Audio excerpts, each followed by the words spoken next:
케빈 맥카티 전 하원 의장이 올해 말 의회에서 사임할 것이라고 발표했습니다. 좌파 억만장자 조지 소로스의 아들 알렉스 소로스와 오픈소사이어티 재단은 어제 여성과 젊은이들의 초당파적 시민 참여를 촉진하기 위해 $5천만 투자한다고 발표했습니다. 내년 미국 대선에서 민주당 지지율이 높은 젊은 유권자층의 투표 참여가 4년 전보다 저조할 것으로 조사돼 조 바이든 대통령에게 불리할 수 있다고 워싱턴 포스트가 보도했습니다. 수출 감소로 인해 미국의 10월 무역 적자가 예상보다 크게 확대됐습니다. 이에 따라 무역이 4분기 경제 성장에 걸림돌이 될 가능성이 높아졌습니다. 한국명 박현종 시의원이 어제 결선 투표에서 조지아주 브룩헤이븐의 시장으로 당선됐습니다. 조지아주 사상 최초로 한인 시장이 탄생한 것입니다. 오늘 워싱턴 DC 연방의회에서는 한국 전통 음식인 김치를 한국 요리 아이콘으로 소개하는 행사가 열렸습니다. 영킴 의원은 김치 많이 사랑해주세요 라고 말했습니다. 한국의 현대사와 케이팝을 소재로 삼은 한인 작가의 소설 2편이 뉴욕타임즈의 올해 주목받는 책 100권 명단에 이름을 올렸습니다. 북한의 김정은 위원장이 공개석상에서 눈물을 흘렸습니다. 어찌된 이유인지 들여다봅니다. 블라디미르 푸틴 러시아 대통령이 오늘 아랍에미리트와 사우디아라비아를 연달아 방문하며 협력을 강조했습니다.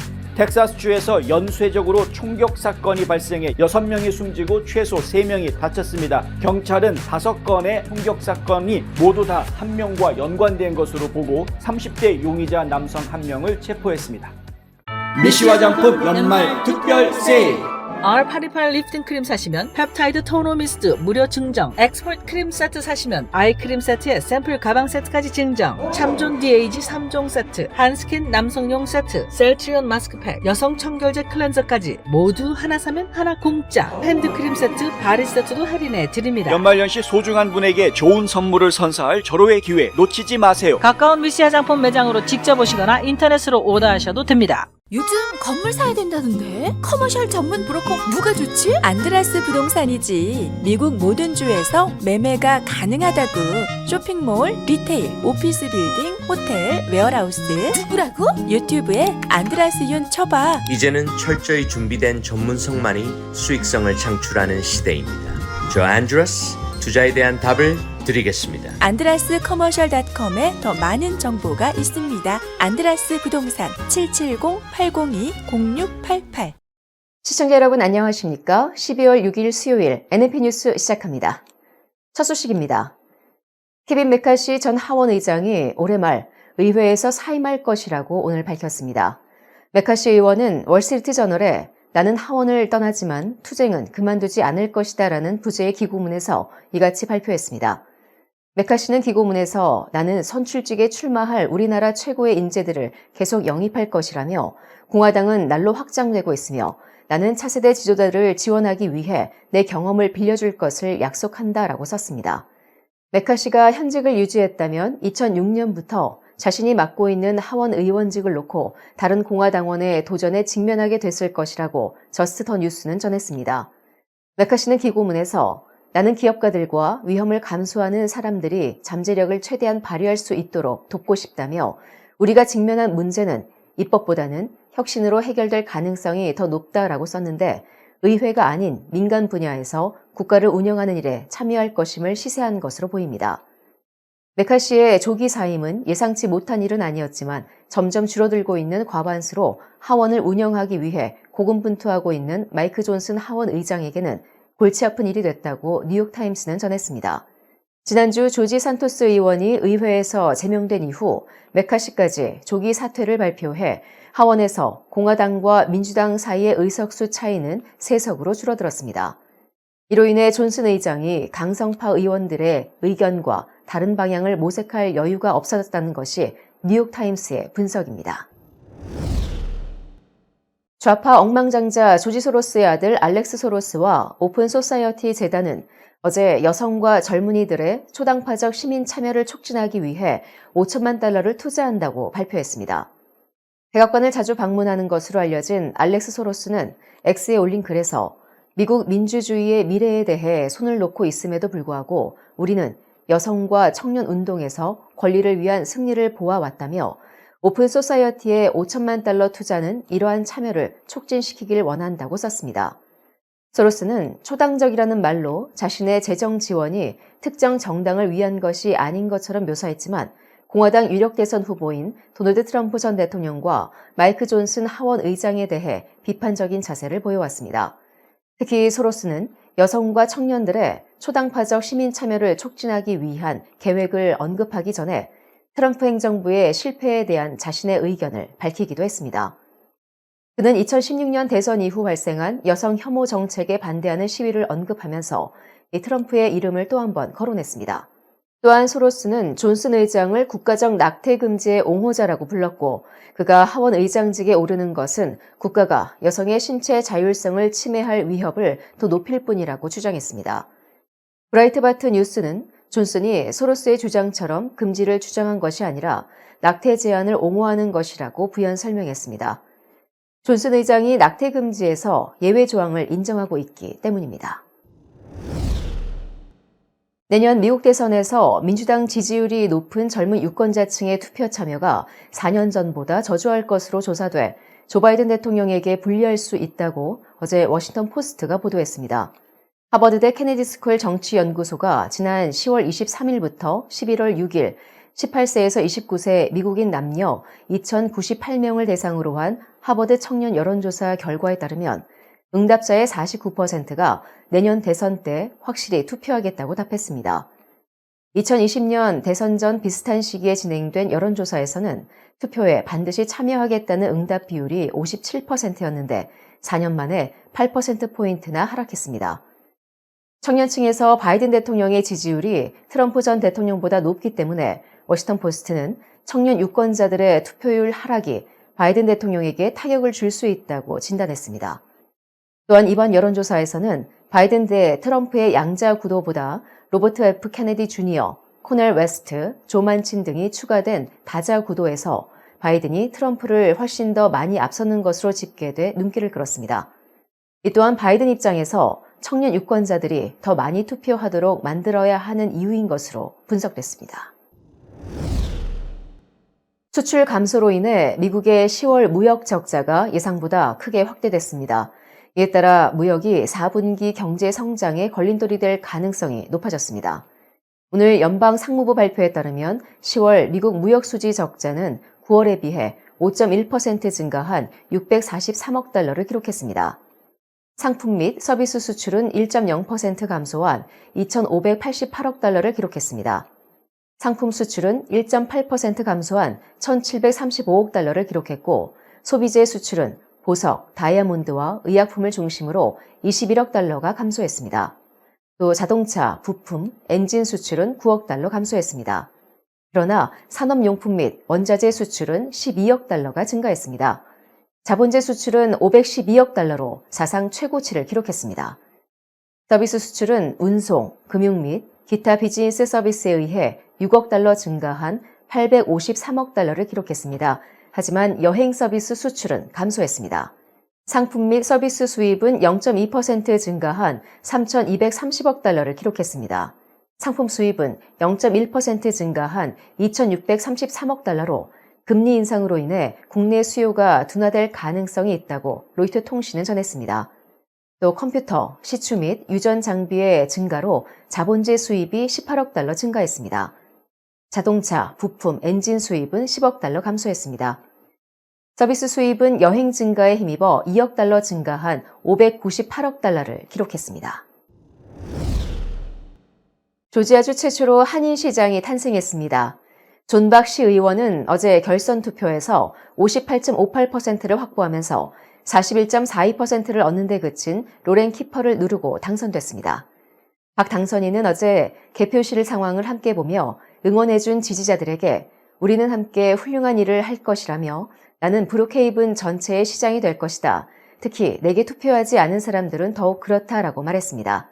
그러면서 승리한 것은 내가 아니라 여러분입니다. 오늘 밤 승리한 것은 브룩헤이븐입니다. 라고 말했습니다. 한국에서 태어난 박 당선인은 2살 때 목사인 아버지를 따라 가족과 함께 미국으로 이민 왔고 에모리 대학을 졸업한 뒤 현재는 CDC에서 컨설팅 일을 하고 있습니다. 그는 2003년 결혼해 아내 모건 해리스 변호사와 함께 2007년부터 브룩헤이븐에 살고 있으며 2014년 시의원에 당선된 이후 지금까지 총 3번 시의원에 당선된 바 있습니다. 오늘 워싱턴 DC 연방의회에서는 한국 전통 음식인 김치를 한국 요리 아이콘으로 소개하는 행사가 열렸습니다. 영킴 의원은 오전 하원 전체 회의에서 저는 김치데이를 지지하기 위해 나왔다라면서 배추나 다른 채소를 절여서 만든 김치는 한국의 대표적인 반찬이라고 말했습니다. 이어 한때 한국 가정의 식탁에만 머물던 김치는 첫 한국 이민자들이 미국에 도착한 100여 년 전 이후 미국에서 커지고 있는 한국의 문화적 영향력을 반영하는 요리 아이콘이 됐다고 말했습니다. 지난 4월 대표 발의한 김치의 날 제정 지지 결의안에는 하킴 제프리스 민주당 하원 원내대표가 5일 공동 발의자로 참여하면서 총 16명이 지지하고 있습니다.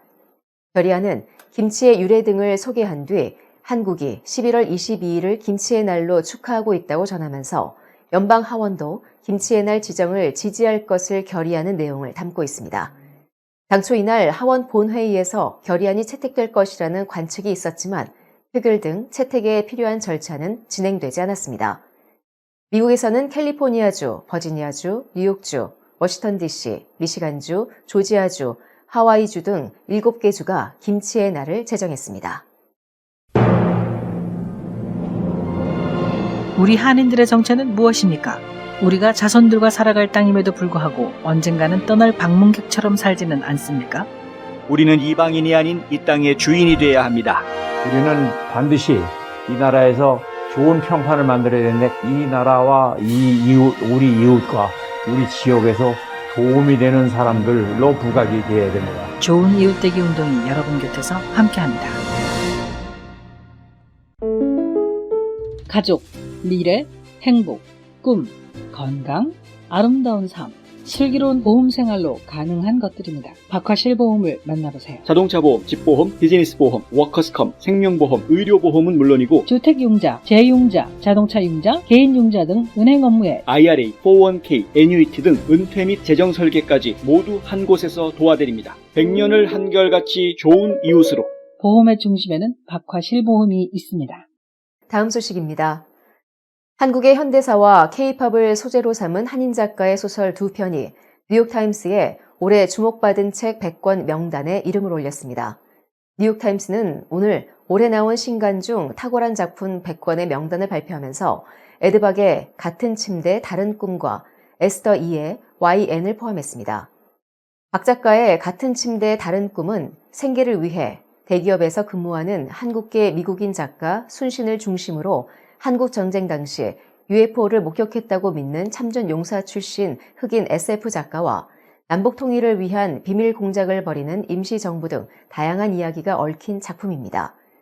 뉴욕타임스는 이 작품에 대해 한국 역사와 미국의 광기에 대한 신랄하고 코믹하면서도 서정적인 여정이라고 평가했습니다. 뉴욕 출신인 박 작가는 빌리지 보이스 편집자 등을 거쳐 지난 2008년 소설가로 데뷔했습니다. 또한 에스더 이의 YN은 자신이 좋아하는 K-팝 아이돌의 은퇴 소식에 서울행 편도 비행기표를 산 미국 여성의 이야기입니다. K-팝에 대한 주인공의 집착을 통해 개인의 성취 가능성을 차단한 현대 사회를 고찰했다는 평가를 받는 이 작품에 대해 뉴욕타임스는 괴상하고 경이로운 작품이라고 찬사를 보냈습니다. 이 작가는 로스앤젤레스 출생으로 현재 독일에 거주하고 있으며 이 소설은 그의 데뷔작입니다.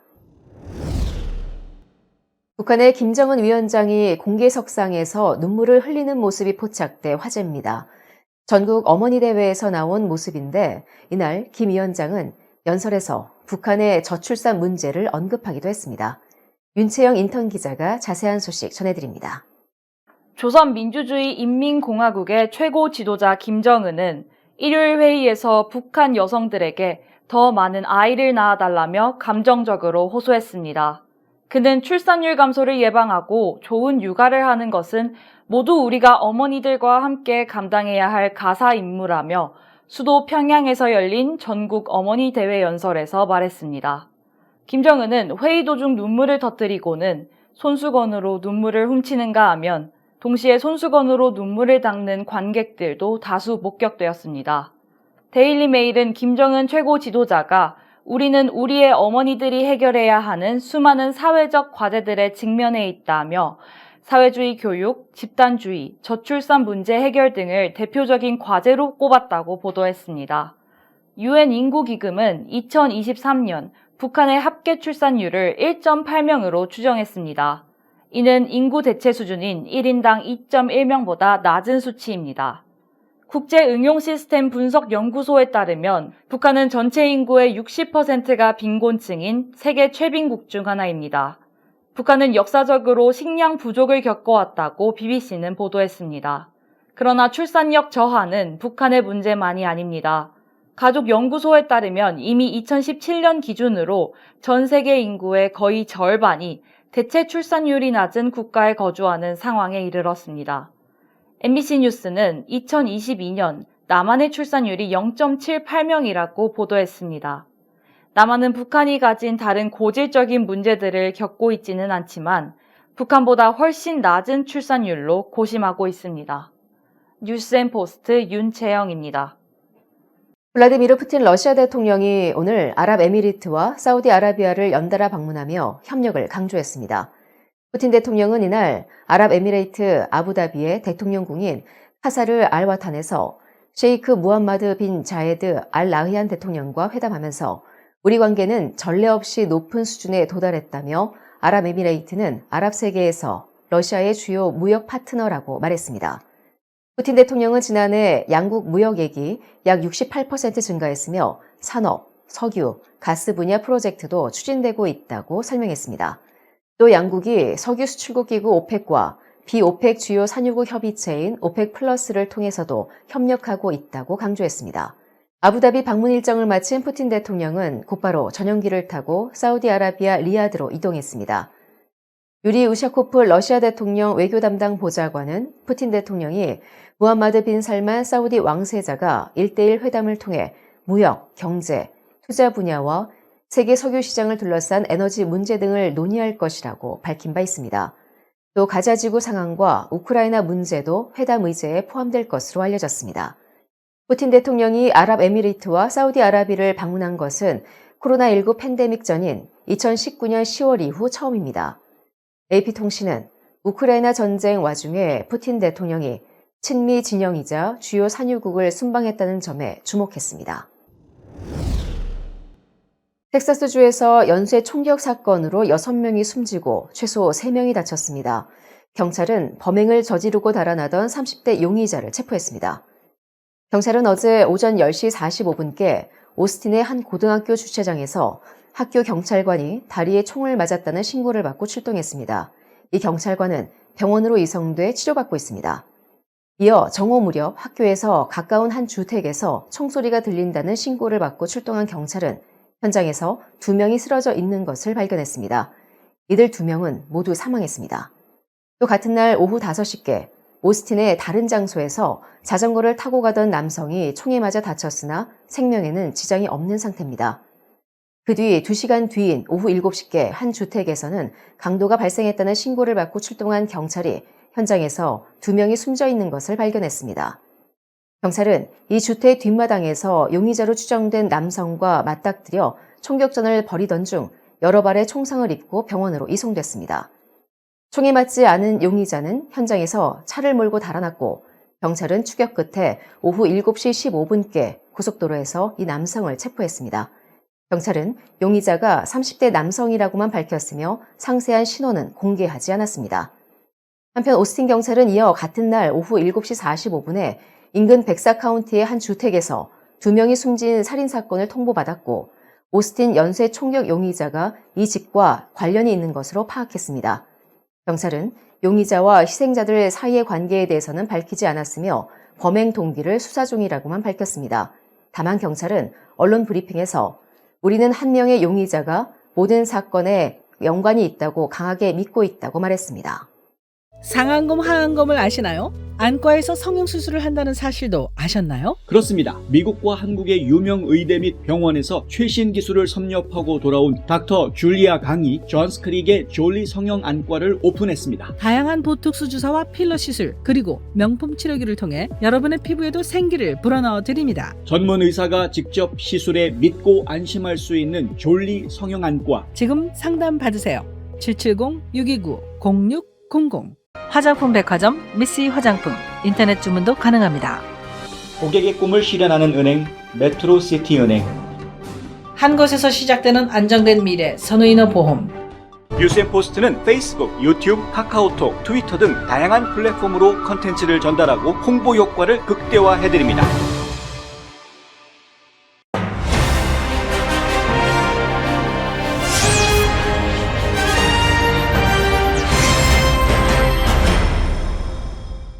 루이지애나주에서 아주 희한한 일이 좀 벌어졌습니다. 뭐 아주 색다른 일이라고 말하기도 좀 애매하긴 합니다만 어쨌든 전국적으로 관심을 가지는 소식이어서 전해드립니다. 루이지애나주의 판사 이분인데요. 조 블레이치 판사. 이분은 사실 은퇴한 판사입니다.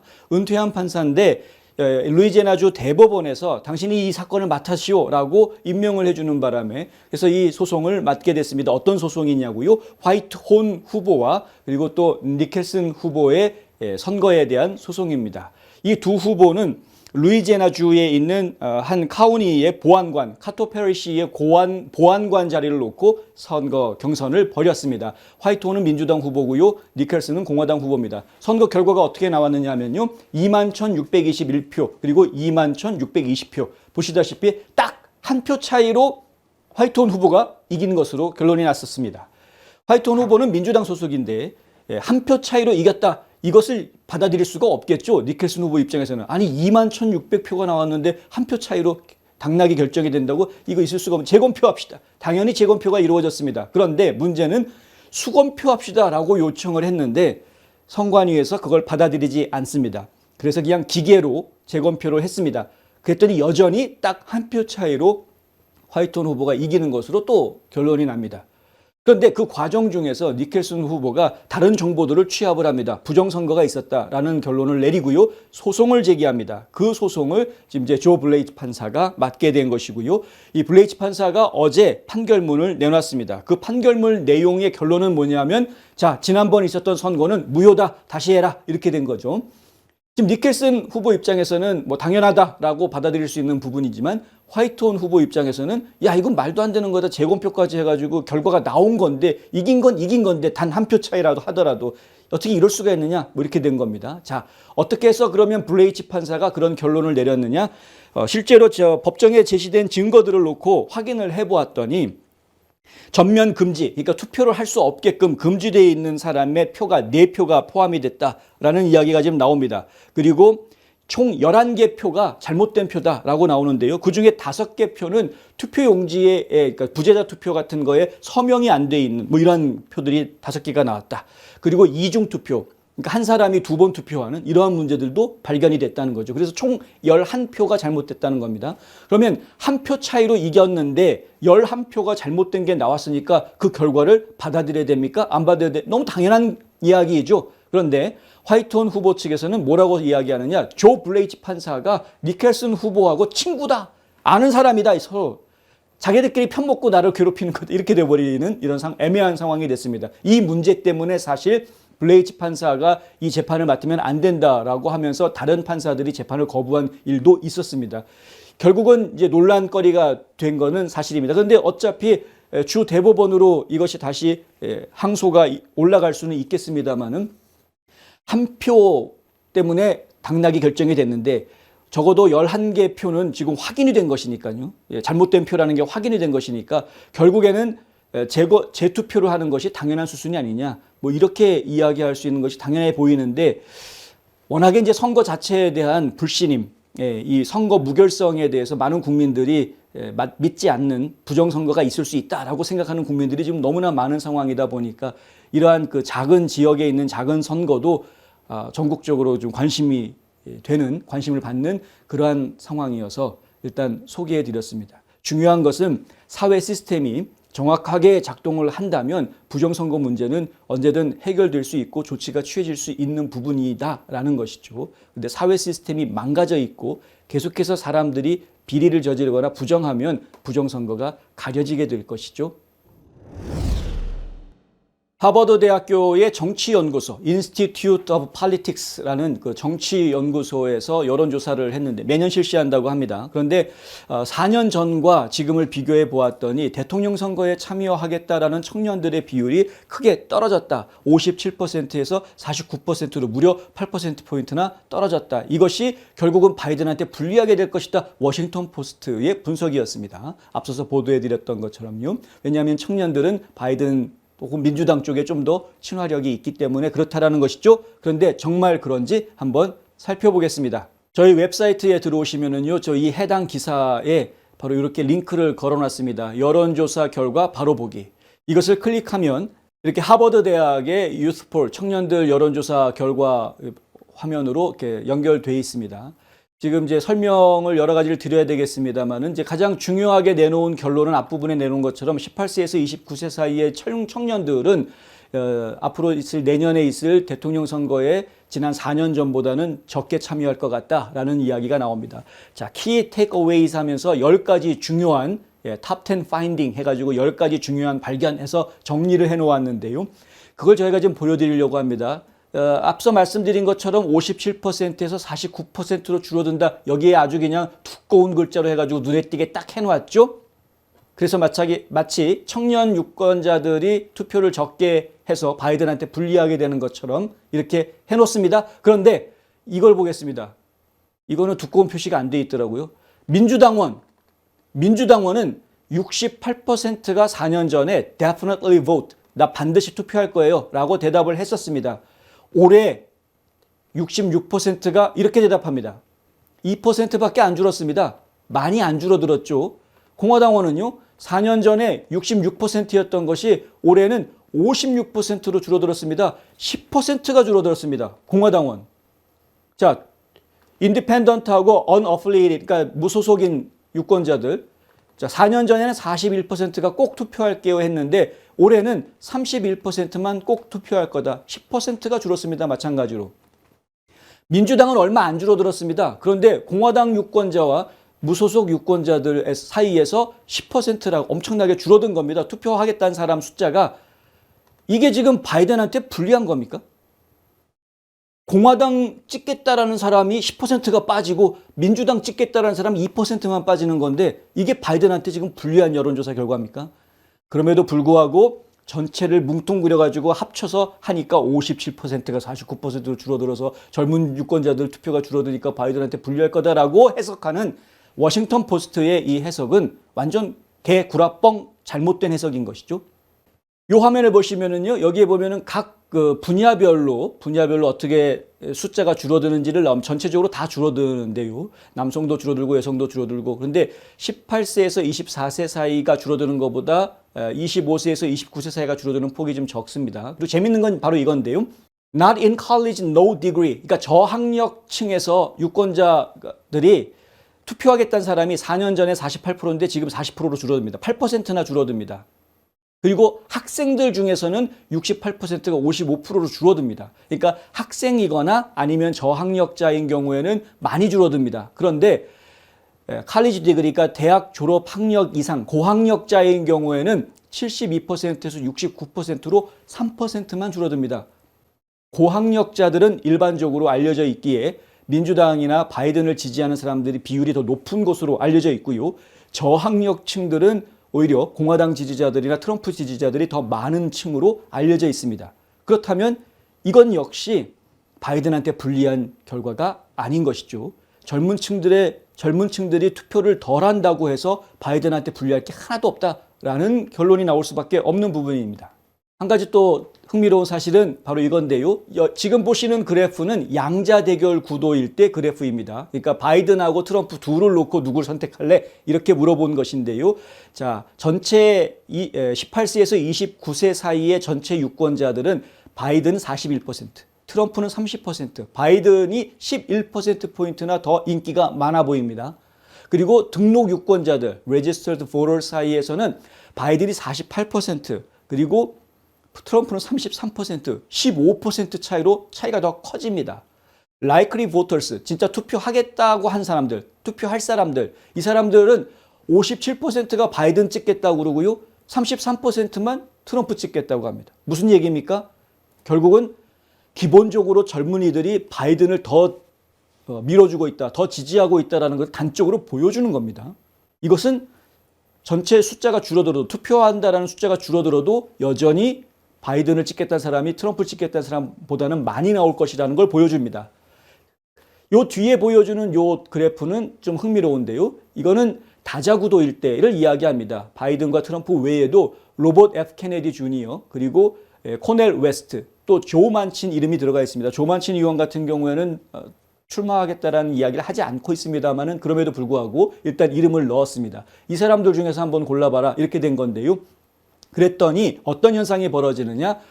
바이든과 트럼프의 차이가 줄어듭니다. 그렇죠? 29%, 25%, 4%로 줄어들었습니다. 원래 양자구도일 때는 41대 30, 그러니까 11% 차이 났던 것이 4% 차이로 줄어듭니다. 그리고 유권자층도 34%, 26%, 등록 유권자죠.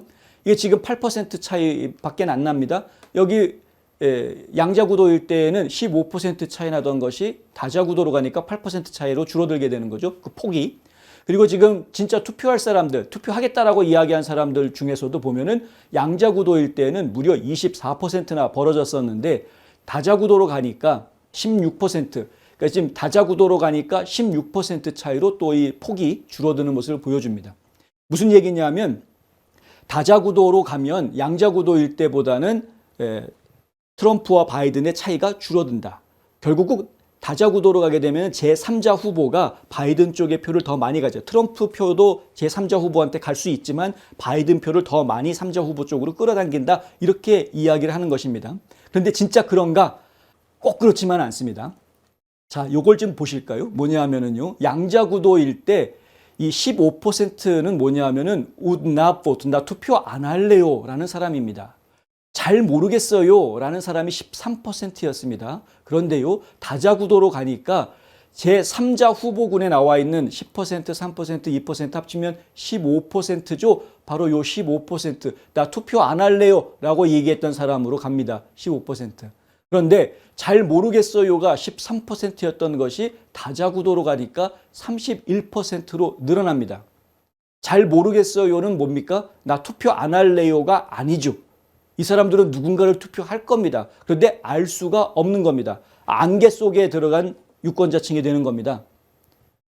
바꿔서 이야기하면은요, 이 여론조사를 놓고, 결론을 놓고 이야기를 하면 다자구도, 당연히 다자구도 아닙니까? 단 둘만 놓고 투표하는 건 아니니까, 대통령 선거는. 당연히 다자구도 투표가 될 것인데, 다자구도 투표로 갔을 때 젊은이들의 표심이 어디로 갈지 알 수 없다가 정답입니다. 바이든한테 유리하다, 트럼프한테 유리하다, 이런 이야기를 지금 할 수가 없다라는 것이 이 여론조사의 결론인 겁니다. 그럼에도 불구하고 워싱턴 포스트는 바이든한테 불리한 것 같다, 이렇게 이야기를 하고 있는 것이죠. 여기에는 뭐 여러 가지 이유가 있을 수 있습니다.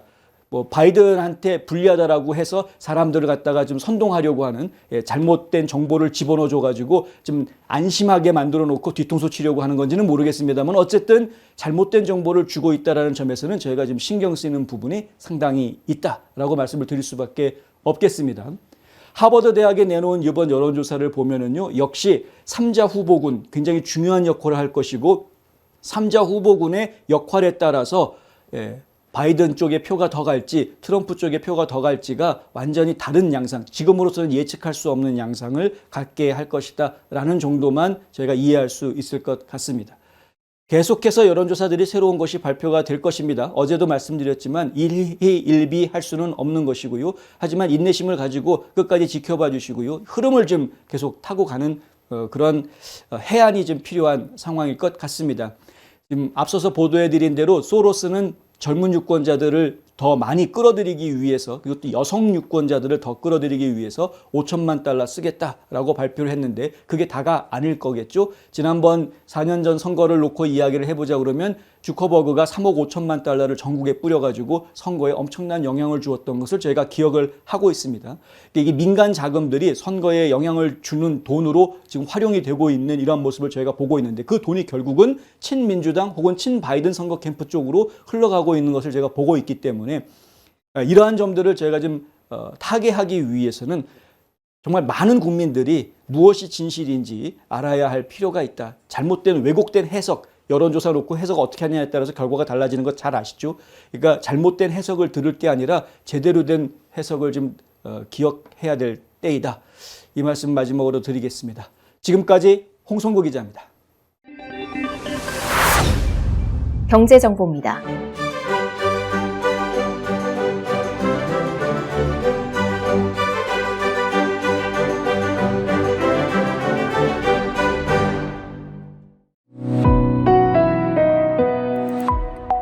날씨 정보입니다.